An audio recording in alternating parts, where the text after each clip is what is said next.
Mexico, a colony of Spain from 1521 to 1821, is now home to 112 million, with an average annual growth rate of 3 to 4% over the past 10 years. Good morning, ladies and gentlemen. I'm James. I'm Tiffany Yu. Today, we're going to focus on Mexico's global competitiveness. Mexico is the 40th largest country in the world with a size about 3 times of Texas, and it is located in North America with other countries like the United States and Canada.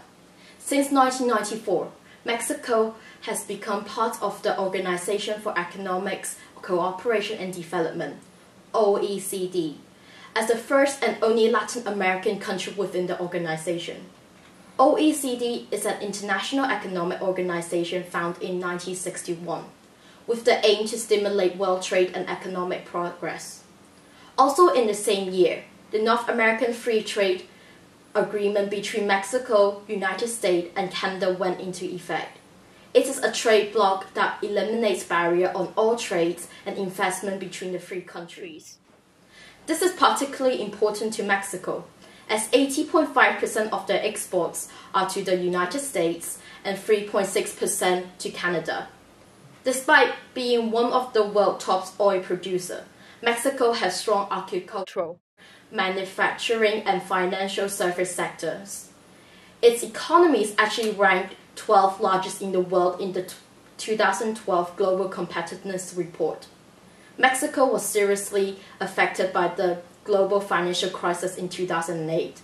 We can see from this graph that Mexico's real GDP growth dropped to 1.3% in 2008 and negative 6.5% in 2009. Even though it quickly rose back to 5.5% in 2010, but there are still many underlying problems that need to be resolved in order for Mexico to achieve sustainable growth in the following years. Today, we will be focusing on 3 particular areas: the institution, higher education, and healthcare, which we believe are the 3 biggest obstacles for the country's development. According to the Global Competitiveness Report, as well as our research, the biggest hurdle for the development of Mexico is its problematic institutions, specifically corruption and crimes. Mexican people must have also realized the problem, so they have made such an advertisement.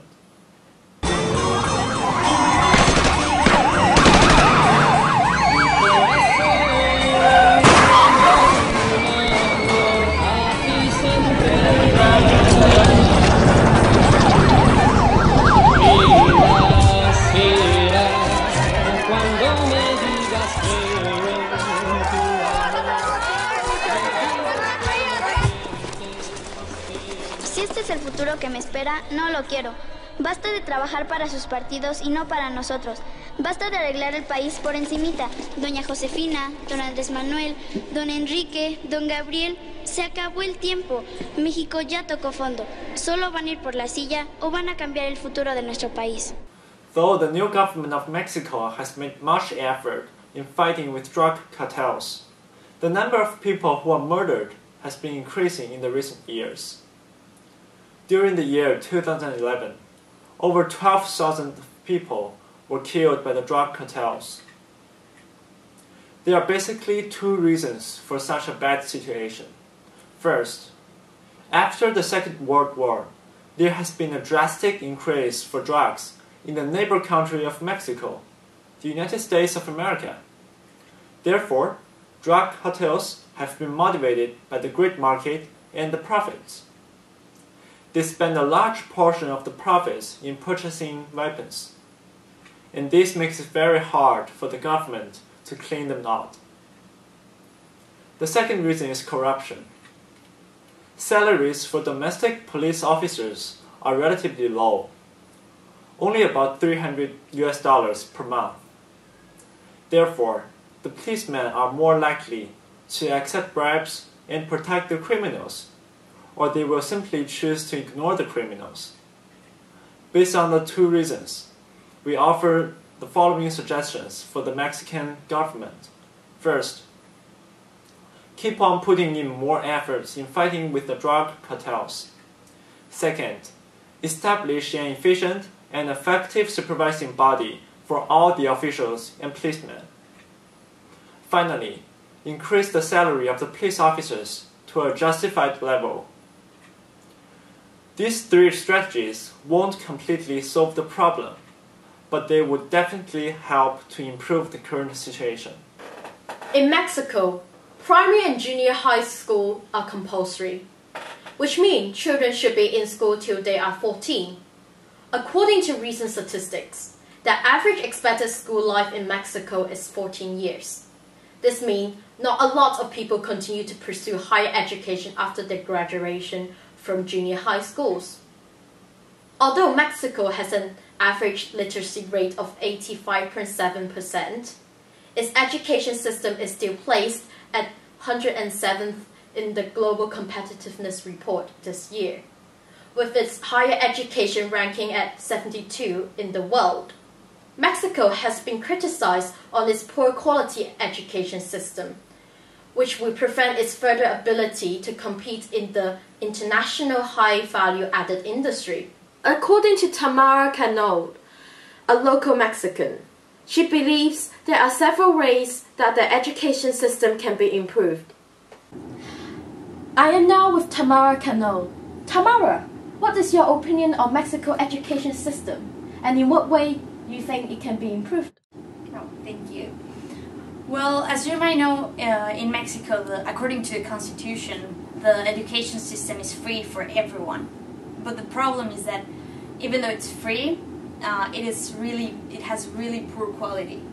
And poor quality regarding facilities and even like the professors, because one of the problems is the syndicates, the professor syndicates, in which all the professors work there, and now it's become really corrupted, and this doesn't generate anything positive for the education in Mexico, since sometimes what they do is if they want to complain about something, they would just shut down the schools, leave a million kids without going to school just to get a point. So I think without that syndicate, it could be way better. Yeah. Child labor is one of the hurdles of the Mexican education system. So in what way do you think the government can tackle this issue? Well, I believe one of the most important ones is also to improve the education system for the kids to actually want to go to school and stuff. And also I think it's important to educate people mainly in rural areas, because what happened is that they usually have a lot of kids, mainly because of religion reasons. They just keep on having a lot of kids, and there's a point in which they cannot, pay or actually take care of all those kids. So that's when you have a lot of kids working in rural areas and the streets.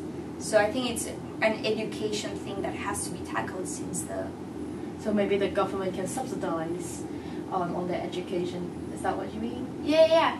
And educate them on not just, because the mentality there is just, I'm gonna have as many kids as God gives me, you know? Okay. Yeah. So maybe if they're a bit more educated in the fact that maybe just have 2 or 3 kids, it's enough, so you can actually provide for your family. As Tamara Cannot mentioned, there are several reasons for Mexico's poor education system. And here we will concentrate on 2 parts: the Mexico government expenditure and child labor. First of all, the government hasn't really invested enough. It only spends around 4.8% of its GDP per year on the entire education system. Also, as the distribution of wealth is very uneven in Mexico, there are not many people who can afford the expense of high school or above. It's mentioned that only 16% of people aging from 25 to 64 years old are studying. Furthermore, child labor is another issue that prevents the children from attending further education or even their basic compulsory education, as the family need their contribution to sustain their livings. Out of the 29 million children in Mexico, it is estimated that around 4 million of them are working as child labor, and 1.1 million of them are 13 years old or below. In order for Mexico to be more competitive in the future, the Mexican government should invest more in their education system to improve their quality. It should also subsidize more on higher education, especially for the poor, due to the uneven distribution of wealth. Finally, it should keep an eye on the employer to prevent child labors. The third issue is healthcare. In the early 1990s, Mexico entered a transitional stage in its health system, and some indicators, such as mortality patterns, are identical to those in highly developed countries, like Germany or Japan. Although all Mexicans are entitled to receiving the national medical care, 15.3 million Mexicans had no medical insurance as of 2002. Efforts have been made to achieve universal health care, and by the end of 2012, every Mexican will be able to benefit from the national health system. Mexico's medical infrastructure is highly rated for the most part and is usually excellent in major cities.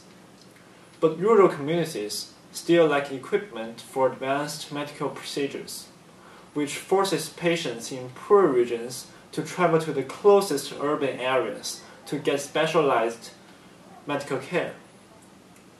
As we can observe from this graph, which shows the percentage of population with access to improved sanitation facilities, there's still a long way for Mexico to go when it is compared with other OECD countries. The reason behind this is quite simple. The government is not spending enough in the health sector. This chart shows the health expenditure per capita of Mexico and OECD members.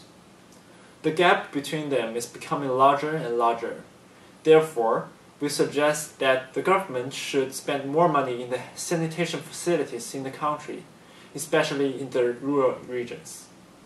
In today's news class, we have talked about the three major problems faced by the Mexican government: institution, higher education, and healthcare. We also offered our suggestions, which are increasing the expenditures in all three areas and ensuring the enforcement of the corresponding regulation. We believe that Mexico will be able to increase its global competitiveness by implementing our suggestions. I'm James. I'm Tiffany. Thank you for watching.